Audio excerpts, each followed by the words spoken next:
Hi, my name is Michael Dell. I'm a Ganawage Rono living with special needs. When I was interviewed, I had an idea for a show for people from Ganawage living with disabilities. Today is the start of that show, Walk in My World.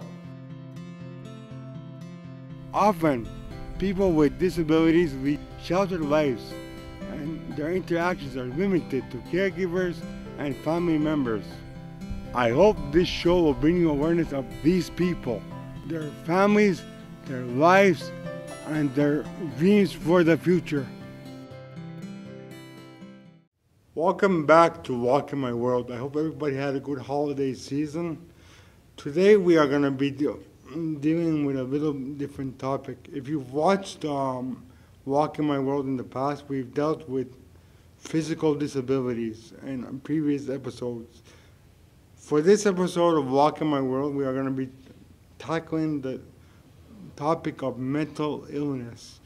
And we have two experts, Johnny Mayo and Joe Beltempo from KSCS, who will give us some background on what mental illness is. So, welcome guys, and thank you for doing the show today. Thank you for having us. I guess my first question to do with this topic today, what is the politically correct term to describe what we will be talking about today? Actually, that's a very good question to start off with because a lot of people use different names. Essentially, the words mental illness refers to a sort of a catch-all for all diagnoses that are made by psychiatry. In this term are also what we like to call as psychologists are psychological conditions. Adding to Joe, what Joe's been saying, I think over the years and the course of diagnosis and medical terms and medical technology continues to change, endless. Every day something new is found, something new they work at. So kind of the names change, and I think education is a big piece that we lack. We lack because we think mental illness is something that, we've seen on TV, and we classify it with a word that's kind of demeaning, putting somebody down, that they're below whatever normal is. Can you describe different types of mental illness and what they are? Yes. Maybe just as a preamble to that, just before that, I can, most people, like John was mentioning here, is the question of what is not normal. Yeah. For example, these are behaviors that are considered like seeing things or hearing things that are not there. These are very unusual types of behaviors and considered one of the signs. It doesn't mean that you have a psychiatric disorder, but these are one of the signs. The other sign is behavior that is socially unacceptable, or that it violates the the society generally accepts. So harming others, harming yourself, or thinking in a way that's paranoid. That's the second one. And then there's third, which is really an important one. The perception of reality is faulty. In other words, it's a mistaken. So for example, the perception of reality might be like hallucinations. You see things or hear things that are not there, or delusions, the belief systems that are not really based in any reality, or the ideas of what we call ideas of being followed or persecution. The other significant behaviors that we consider not normal is when a person goes through a significant personal distress. Person has an unusual experience with fear, anxiety, depression. This can be another sign of personal distress. Fifth is kind of self-defeating behavior that, for example, if you have agoraphobia or a fear of open spaces, fear of closed spaces, well, you don't go into those areas. So you're defeating or limiting yourself or part of your life. And the last one is that is considered universal is behavior that's dangerous.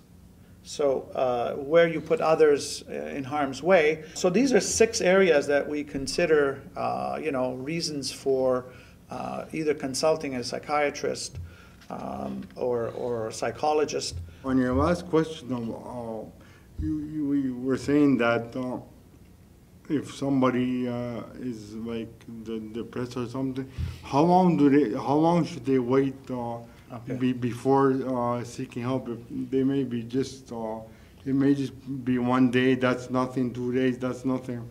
Right. But if they notice they're really slipping into Deeper depression.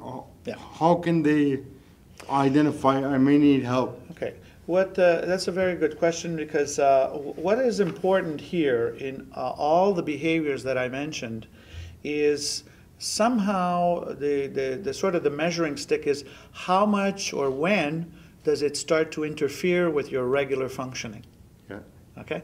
And that's one of the first questions that we're going to be asking about. Generally speaking, if you're feeling like very, very low mood and it persists day in, day out for over 2 weeks, then you should be consulting with someone. But just to answer the types of mental health issues that we can relate to, in general, there's 3 types, large types. The mood, what we call the mood disorders or mood problems, everything related to depression as well as anxiety, and the various types like bipolar or dysthymia and so on and so forth. The other major area are thought problems. These are belief systems that are either of a delusional type or ways of thinking that are very bizarre and unusual and don't fit with the reality and lead to some kind of loss of control or contact with reality. So these we call the thought problems. And then there's the last one, which is the psychotic episodes or periods of time where a person is in crisis, which may last, it may start off very, very, very slowly and then build up into a full-blown crisis in which that person has lost control over themselves and needs support and intervention to get medical attention primarily. And the psychotic episode is what we tend to see that stands out. When somebody is going through an episode, depending on where the individual is, what's happening, people, that turns into a fear factor because they're not aware of what's happening. So the episode is scaring a lot of people. So what are the exact behaviors to look for? Well, it all depends. I mean, we view what is normal. Okay, so you would see the individual walking into the post office, saying hi to people and going to the post office. Well, somebody who's going through a psychotic episode loses control of their thoughts, okay, of the energy inside them. Now, it doesn't last forever. People think that, oh, well, you have a mental illness, so you're always going to be having episodes. Well, depending on the type of illness, medication, depending on the services, that determines kind of the episode. And there's no way of saying, well, today's Monday, I'm going to have an episode. I think I'll have one Wednesday. No, it doesn't work that way.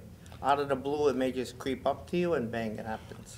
Usually, it starts. It's very, as we call it, very insidious. It starts off with a little thing, and then it kind of escalates. But let's say talking about somebody coming into the post office, maybe all of a sudden talking to themselves, or talking to people they don't know and becoming aggressive.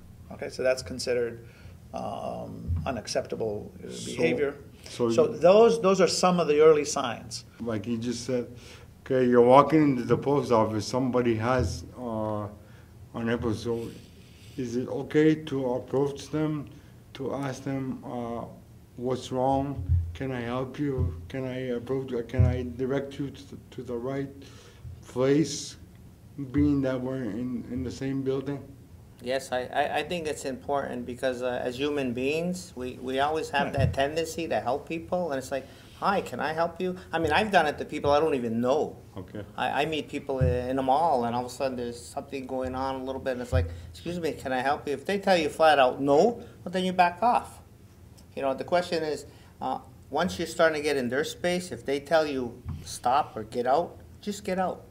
Get out and maybe call a friend, call a family member, call the mom, the dad, the brother, call somebody in the family and say, look, I just saw this, maybe you should follow up a little bit on it. Or the opposite happens. The person may become very, very withdrawn or closes in on themselves, and at times may even become self-harming or suicidal.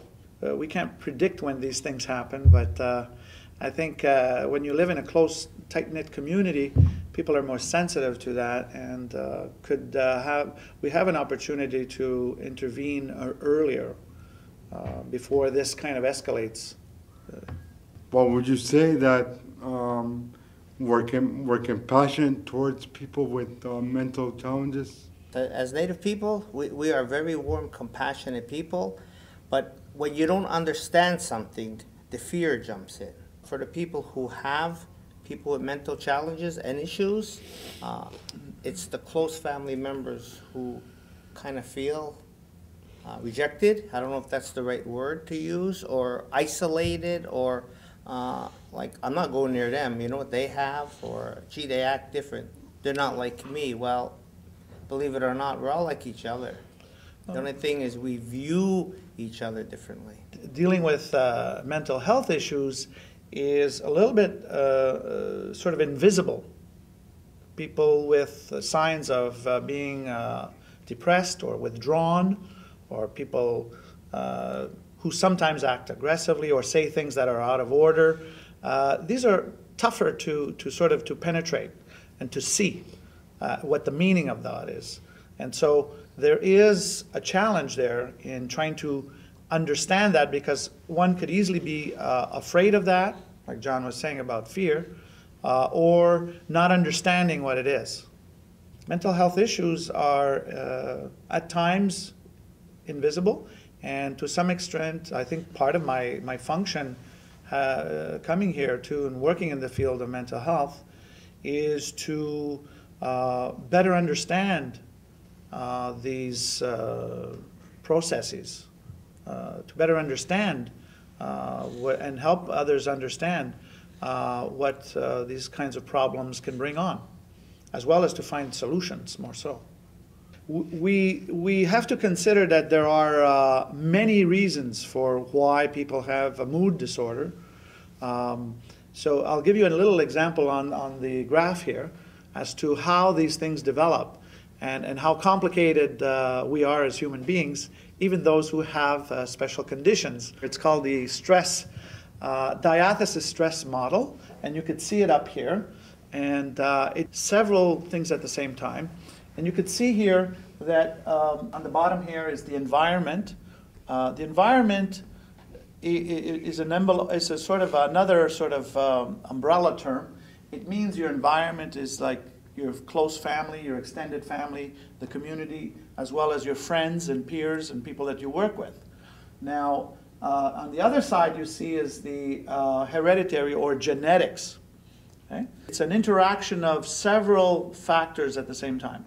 Okay, so there's hereditary as well as environmental. The chances of a person having a mental health issue depends on the type. Okay, so for example, bipolar, the chances if you have a parent who has one, the chances of having one is somewhat higher than a child who's growing up with a family with no bipolar parent. Okay, so it raises the probability, or the tendency rather. Okay, it doesn't mean you're going to have it. And for any individual, so if you, for example, go and see your doctor and say, look, what are my chances? No one can predict for you on an individual basis. We just know this in general terms, that it raises the propensity to have let's say, any of the types of mental health issues. So if you have sort of an average stress life here, like this, you see, average, okay, then it's very unlikely that you're going to have meet this threshold here and you're going to get into a mental health issue. Very unlikely.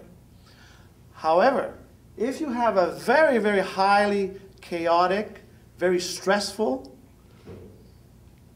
environment, okay, with little resources, okay, it'll raise this stress level here, okay? And if, on the other hand, you have, let's say, 2 parents with mental health issues, okay, that's a very high propensity, okay? It doesn't mean you're going to have necessarily a child with a mental health issue, but it will be dependent on this environment, okay? So you see the interaction between what genetically you could be more or less have a tendency for, and how the role of the environment. And there, the family becomes really, really important, because if they understand, then it has a role in bringing down that tendency. Other things that we know too is that these episodes, where it starts to see a flowering of these episodes, is usually in young adulthood. When you're, say, between 18 and 35. Young adulthood is because all the demands of society are now left on your shoulder. Okay? So you don't have as much your support for your family and so on.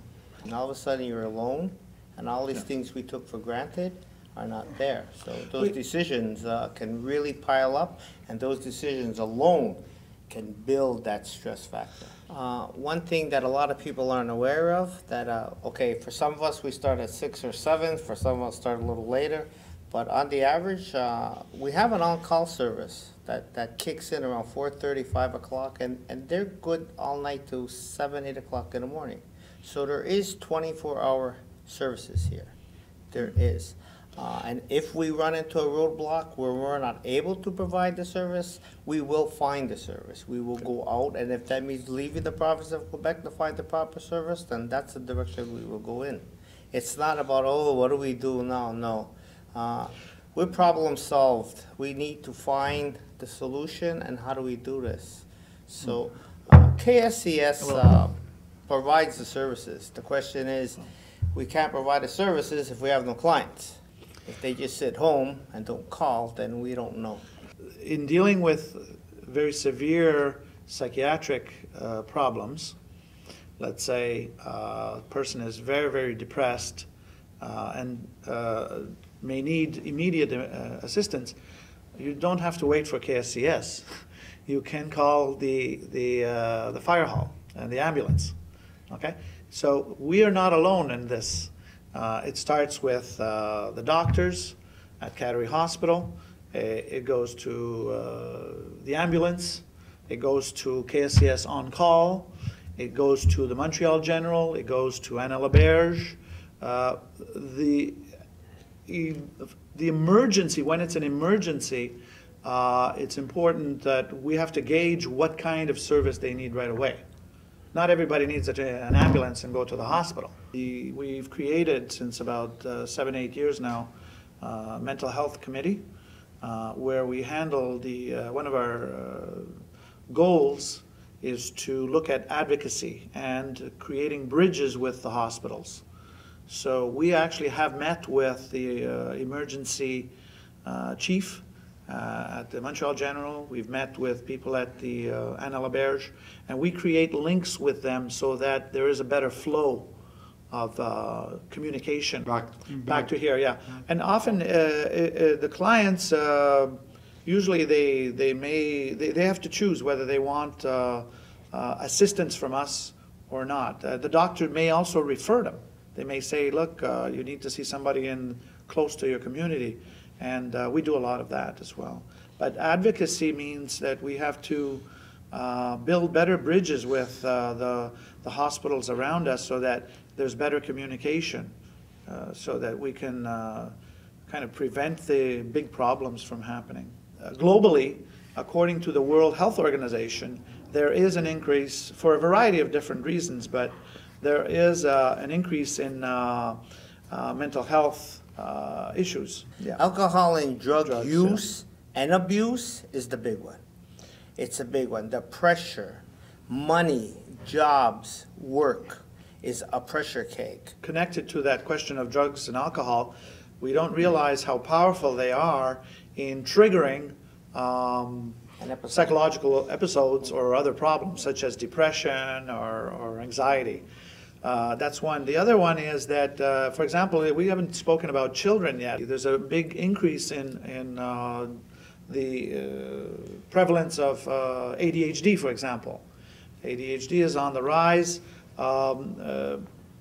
There's other things like dementia, also for the elderly. That's becoming an epidemic. I think if you check on the internet and check the current news updates from the World Health Organization, they're predicting that dementia will be double in every 10 years. It will double every 10 years. Do you think there is enough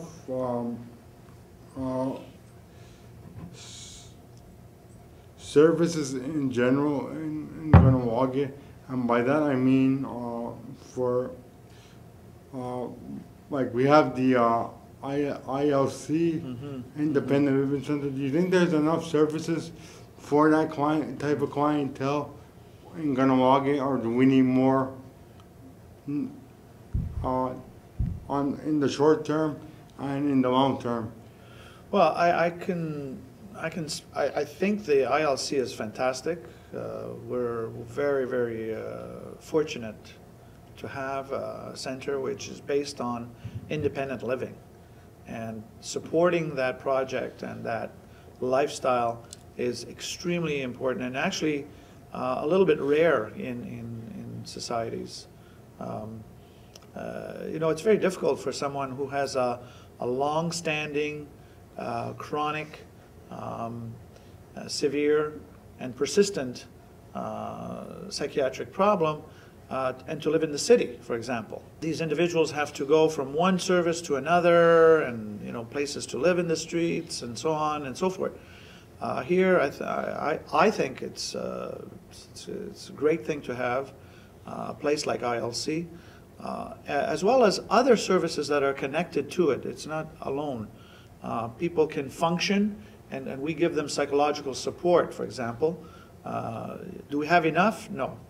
I don't think we have enough resources. Mental health issues are pretty much on the front of everybody's agenda on many levels across Canada, and here as well. And I think that ILC does a great, fantastic job in supporting those who need to live, at least need a residential kind of arrangement. I can speak only for psychological services. We only get a certain budget, so much money, and we struggle with from year to year at times to make ends meet. And based on that, we're also limited because of English services. We are limited. In Quebec, there is very few limited English services. Also, I think what a lot of people from town don't understand or don't see, we're very lucky. We have a lot of services here.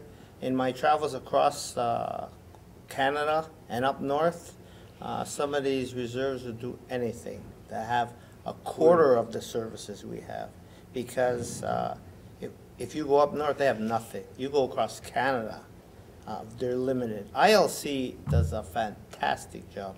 There are support groups. I think we want to mention that there are such organizations like AMI Quebec,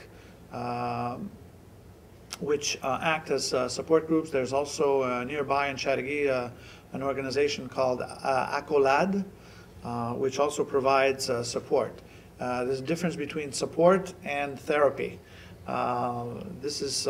Support groups are out there, and I know that there's a few people that have talked about the possibility of even starting a support group for mental health issues right here in Kahnawake. Is there, you hear a lot about mental health stigma. Oh, yes. Can you elaborate just a little bit?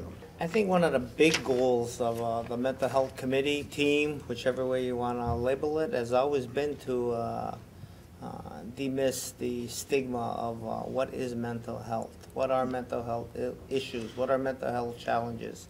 We label something, and all of a sudden the label is not in a positive way, it's in a very negative way. Is the stigma there? Yeah. I've had people tell me I'm crazy, and I just laugh it off, maybe I am.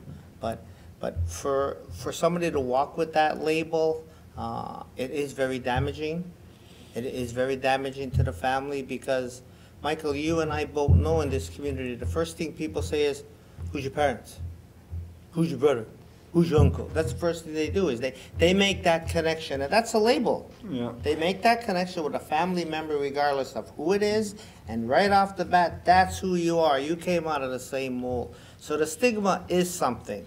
And we have the stigma because lack of education, people's mentality that they can just say what they want and not realize, because sending words at people, you can't take them back. They hurt. Physically punching somebody, I don't condone that, but that pain goes away. But being labeled something, that hurts, and it stays there. We also have to not confuse diagnosis with stigma or labeling.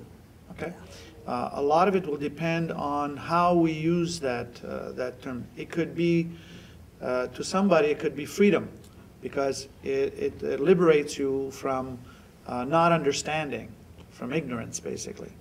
Okay, so it could liberate you. I think what we have to do is get more of an appreciation. I think we welcome your program because it brings awareness, awareness, awareness. The more that we understand, the less people are afraid. And we have to demystify, take away the mythology of the fear that's attached often to giving a negative label. Families and family therapy, as well as support, this could, and breaking programs like this can break away the stigma of negative labeling.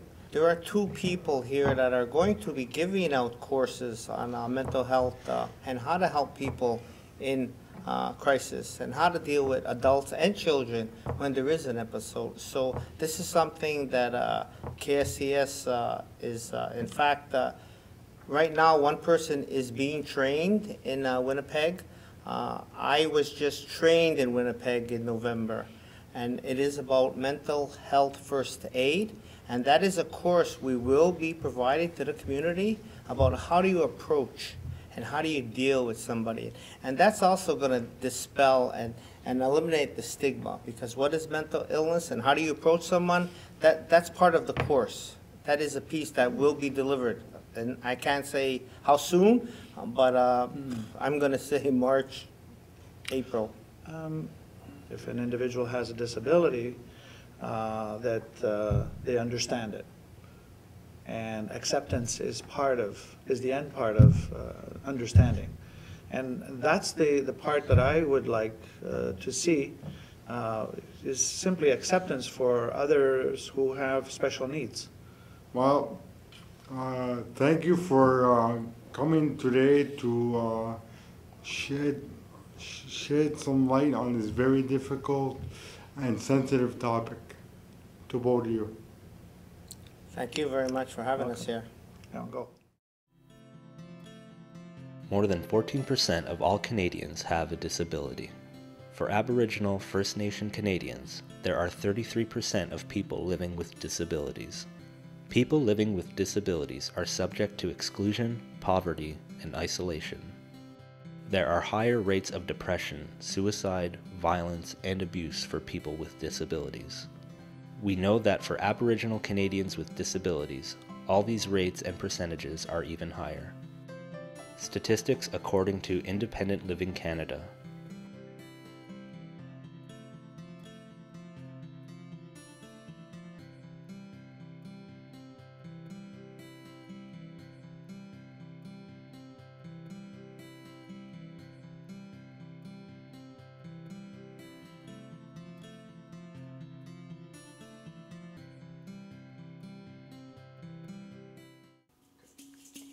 You're watching Gahnawage's Mohawk TV on Local Channel 4, local television covering all aspects of community life.